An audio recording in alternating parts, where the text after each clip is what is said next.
Here we've got a 69 Camaro that we finished a few years ago. This was a car that we just did body and paint on.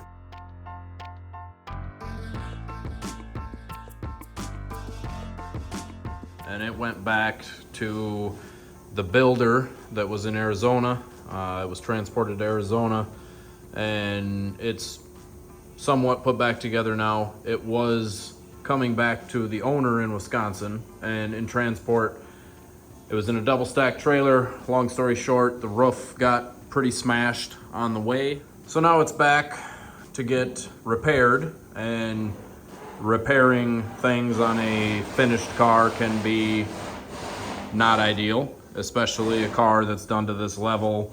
We have to really try to protect things as we're repairing this. So this is a 427, fairly built. It made about 900 horse on the engine dyno. 427 T56. This is a Fab 9 It's all Detroit speed, full subframe connectors, very nice car. And as you can see, we've got blankets. So what we did, there's no interior in the car. We laid welding blankets and layers of blankets inside the car because we are welding on the roof a little bit. This was a vinyl top car. As you can see, the holes for the trim clips for the vinyl top.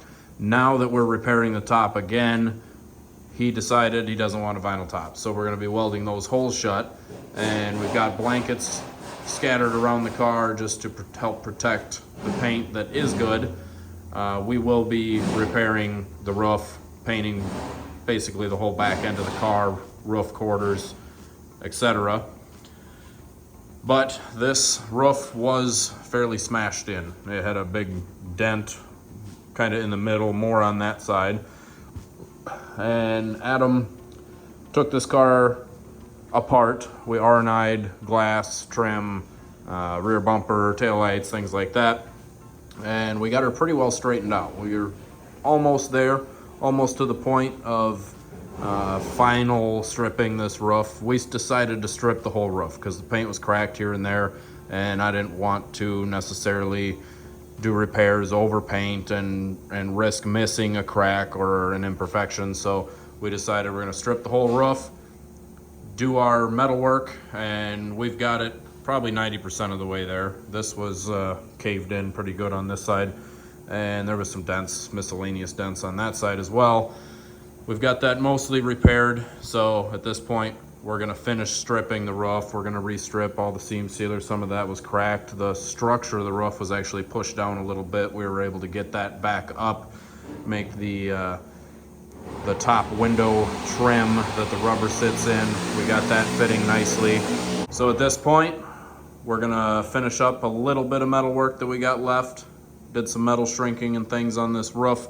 And now we're gonna finish stripping up to the drip rail. We're gonna strip our seam sealer back out of there, get some L411 on this roof, do body work over that, get it primed, get it painted. Simple repair, really not that big of a deal on this car. So if you see here in the roof to quarter seam, back when we did this car, we were using DPLV over bare metal, 2050 over that, and then filler work over 2050. And I'm not really gonna dig into this. There's nothing wrong with this. This was epoxied, fiberglass the seam. The seam was welded solid both sides, then epoxied, then fiberglass, then filler work. Nothing wrong with that seam. We're not gonna go back to digging all that out. We're gonna strip what we need to strip on the roof skin, and we're gonna kind of feather this in down here, epoxy, do filler work, get this thing back on the road, or on the road, I should say.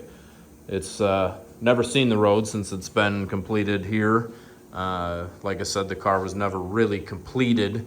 It has been probably halfway put together, and now's the time to fix this before the car is actually finished. So we're gonna fix the roof. We're gonna end up finishing a few other things on the car, and it will go back to the original builder to be final assembled and back on the road.